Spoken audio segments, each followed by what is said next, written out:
Perkenalkan saya Septian Satria Rizky dari 2D Teknik Telekomunikasi absen 14. Di sini saya mengambil jurnal tentang analisis efektivitas radio frekuensi dan mobile multivision communication system berbasis Internet of Things pada pasukan khusus dalam operasi udara khusus. Jadi penelitian ini dilatar belakangi oleh pesatnya perkembangan teknologi militer secara global pada era sekarang. Perkembangan teknologi sebagai kunci yang perlu diterapkan dalam pelaksanaan operasi udara khusus, serta kebutuhan suatu sistem komunikasi yang dapat meningkatkan keberhasilan dalam pelaksanaan operasi. Jadi fakta ini yang melatar belakangi peneliti untuk melakukan penelitian tentang analisis efektivitas radiofrekuensi dan Mobile Multi-Mission Communication System berbasis Internet of Things pada pasukan khusus dalam operasi udara khusus, sehingga perlu adanya analisis efektivitas penggunaan radiofrekuensi dan Mobile Multi-Mission Communication System berbasis Internet of Things atau IoT pada pasukan khusus dalam operasi udara khusus. Jadi yang pertama itu pendapat. Jadi pasukan khusus sebagai pelaksana operasi udara khusus atau YUK dipandang perlu untuk turut serta pengembangan teknologi militer sebagai tindakan preemptif berbentuk peningkatan kemampuan dalam mempertahankan dan menjaga kedaulatan negara kesatuan Republik Indonesia. Komunikasi menjadi sarana pasukan khusus dalam pelaksanaan OU, khususnya pertempuran jarak dekat, yang dapat meningkatkan keberhasilan operasi. Terlebih dengan adanya teknologi modern yang diterapkan sebagai network centric warfare atau NCW, di mana NCW menjadi keunggulan informasi yang memungkinkan terjadinya peningkatan kemampuan tempur dalam suatu konsep operasi dengan menggunakan sensor-sensor melalui jaringan khusus. Pasukan dengan kemampuan khusus soldier-centric yang dimiliki Amerika Serikat dan Inggris berupa FFV yang berbasis IoT memiliki kemampuan output yang berbeda dengan kemampuan milik pasukan khusus TNI AU yang berbasis RF. Set Bravo 90 telah mengaplikasikan sistem komunikasi audio dan video yang mampu melaksanakan monitoring penggerak pasukan secara real time atau ProMesh Mobile Command System yang didukung oleh mobile radar yang terpasang pada kendaraan taktis, yaitu Mobile Multi-Mission Communication System atau M3GS. Keselamatan pasukan pun lebih terjamin sebab termonitoring kondisi pasukan serta posisi yang memungkinkan penyelamat lebih cepat. Selanjutnya ada teori efektivitas. Efektivitas efektivitas menurut Sondang P. Siagian 2001 adalah pemanfaatan sumber daya sarana dan prasarana dalam jumlah tertentu yang secara sadar diterapkan sebelumnya untuk menghasilkan sejumlah barang atas jasa kegiatan yang dijalankannya. Menurut Campbell J.P. 1989 dalam Sastrawaji 2009 bahwa terdapat cara pengukuran efektivitas secara umum dan yang paling menonjol adalah sebagai berikut. Yang pertama adalah keberhasilan program, kedua adalah keberhasilan sasaran, ketiga kepuasan terhadap program, keempat tingkat input dan output, dan kelima pencapaian tujuan penyeluruh. Selanjutnya teori revolusi industri 4.0. Menurut Herman DKK 2015, revolusi industri adalah era industri digital di mana semua pihak di dalamnya berkolaborasi dan berkomunikasi secara real time, di mana saja dan kapan saja dengan menggunakan komputer. Dalam bentuk internet, GPS, IoT, dan iOS untuk membuat inovasi baru atau optimasi lainnya lebih efisien dan efektif. Menurut Herman dan kawan-kawan tahun 2015, terdapat 6 prinsip desain industri 4.0, yaitu interoperability, virtualisasi, desentralisasi, dan kemampuan real-time berorientasi layanan dan bersifat modular. Selain karakter tersebut, terdapat juga 4 desain prinsip industri 4.0, yaitu sebagai berikut. Interkoneksi, transparansi informasi, bantuan teknis, dan bantuan visual dan fisik. Perkenalkan, nama saya Rafa Virgiawan dengan NIM 2231130043, kelas 2D Teknik Telekomunikasi. Saya akan menjelaskan tentang teori operasi udara. Giulio Douhet dalam teori Command of the Air dinyatakan bahwa hanya ada satu sikap dalam mengambil tindakan untuk perang udara, yaitu serangan intens dan menyerang untuk menghancurkan, bahkan dengan mengambil resiko yang sama dengan musuh.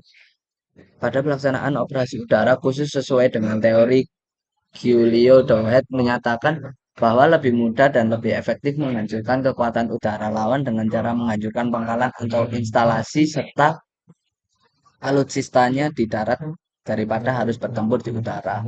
Dalam pelaksanaan operasi udara khusus dibutuhkan kemampuan interoperability, survivability, dan lethality, sehingga dibutuhkan sarana dan prasarana yang mendukung dalam pelaksanaan. Doktrin sebagai pedoman dalam menyusun strategi penggunaan kekuatan terus kembang. Begitu pula dengan doktrin kekuatan udara atau Air Power Doctrine. Dalam doktrin TNI Angkatan Udara terdapat beberapa operasi udara yang dilaksanakan TNI Angkatan Udara. Salah satunya adalah operasi udara khusus OUK atau disingkat dengan OUA. OUA merupakan operasi udara untuk mencapai tujuan khusus dengan personel, teknik, taktik, organisasi, perlengkapan, peralatan, latihan, dan pendidikan yang khusus dalam memperlancar operasi udara. Selanjutnya ada teori Network Centric Warfare atau NCW. NCW merupakan kombinasi dari teknik dan prosedur yang secara utuh atau sebagian kekuatan terhubung dalam jaringan dapat digunakan untuk menghasilkan kekuatan dalam pertempuran yang menentukan. NCW merupakan teori yang mengusulkan penerapan konsep era informasi untuk mempercepat komunikasi dan meningkatkan kesadaran situasional melalui jaringan serta meningkatkan efisiensi dan efektivitas dalam operasi udara. Konsep NCW yang menggambarkan peningkatan kekuatan sebagai dampak dari pelibatan jaringan adalah sebagai berikut. Pengembangan jaringan secara besar-besaran, meningkatkan kemampuan berbagi informasi dan dasar. Penyebaran informasi membentuk kualitas informasi tentang kondisi lingkungan. Informasi tentang kondisi lingkungan memungkinkan kolaborasi dan sinkronisasi serta meningkatkan stabilitas dan kecepatan suara pemerintah. Nah, kesemua hal tersebut memberikan peningkatan dalam efektivitas suatu misi.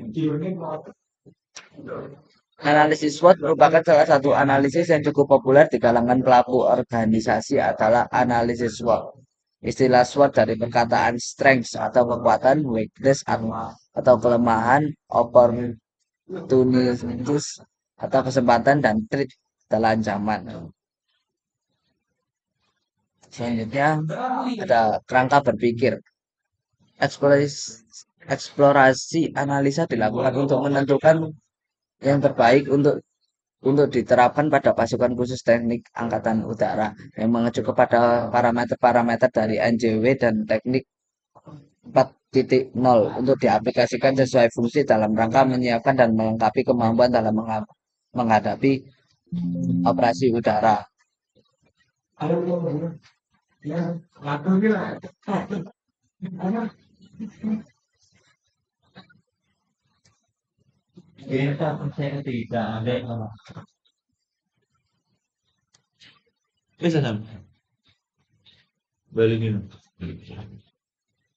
Lalu selanjutnya ada metodologi. Penelitian ini dilakukan dengan metode kualitatif menurut Bogdan dan Taylor Moleov. Metode kualitatif merupakan prosedur penelitian yang menghasilkan data deskriptif berupa kata-kata tertulis atau tulisan dari orang-orang dan perilaku yang diamati. Peliti kualitatif adalah pengumpulan data pada suatu latar alamiah dengan maksud menafsirkan fenomena yang terjadi di mana peneliti adalah sebagai instrumen kunci atau pengambilan gambar sampel sumber data dilakukan secara kursif dan snowball. Selanjutnya hasil dan pembahasan. Kebutuhan komunikasi berbasis IoT hanya pada satuan Bravo 90 dalam operasi udara khusus. Sistem komunikasi audio dan video berbasis IoT yang mampu melaksanakan monitoring pergerakan pasukan secara real time atau ProMesh Mobile Command System dengan didukung oleh mobil radar yang terpasang pada kendaraan taktis yaitu Mobile Multi Mission Communication System M3JS yang digunakan oleh Satuan Bravo dalam melaksanakan misi sangat memberikan efek positif dari segi komando kendali. Muhammad Jefon, absen 11 dengan NIM 22311300053. Sini saya akan menjelaskan tentang materi selanjutnya dari teman saya, yaitu hasil pengolahan data berdasarkan metode SWOT. Yaitu analisis SWOT berdasarkan data yang diperoleh dari hasil kuesioner yang diberikan kepada para personel Kopasgatau. Responden merupakan personel Kopasgatau yang memiliki keterkaitan yang sangat erat dengan materi penelitian. Adapun pengelompokan yang dilakukan menurut kriteria yang sangat weakness, opportunity, dan threat. Adapun analisis evaluasi SWOT disebutkan sebagai berikut, yaitu yang pertama adalah strength atau kekuatan, yaitu radio berbasis yaitu memiliki fungsi dalam mendukung syscodal NCV dibanding dengan kemampuan radio RF. Dan ada juga output radio berbasis IoT lebih kompleks dibanding radio RF. Dimensi radio berbasis IoT sangat mendukung operasional. Selanjutnya adalah kelemahan. Radio IoT itu membutuhkan penggelaran BTS mobile dan operasional dan juga membutuhkan jaringan internet sebagai sumber daya operasional radio berbasis IoT. Yaitu selanjutnya adalah opportunities atau peluang. Di sini visi misi mewujudkan TNI AU menjadi AU yang disegani di kawasan, yaitu keseimbangan kekuatan militer negara kawasan dan juga industri pertahanan dalam negeri memiliki pertahanan dalam negeri kemampuan dalam produksi radio berbasis IoT. Selanjutnya adalah threat atau kendala. Ketersediaan suku cadang peralatan komunikasi tergantung dari luar negeri dalam mau mendukung radio basis IoT. Tingginya ancaman cyber threat terhadap operasional berbasis IoT dan juga perkembangan teknologi informasi yang sangat cepat. Di sini ada tabel penguraian pembobotan dan penilaian kriteria yang dapat dilihat seperti ini. Ini tabelnya bisa dilihat ya, dan tabel 3 ini matriks analisis, yaitu kekuatan itu 2,06, kelemahan 1,77, peluang itu 2,24, dan ancaman itu 2,20. Di sini dengan terpilihnya kuadran 1 sebagai strategi agresif yang berarti menciptakan strategi menggunakan kekuatan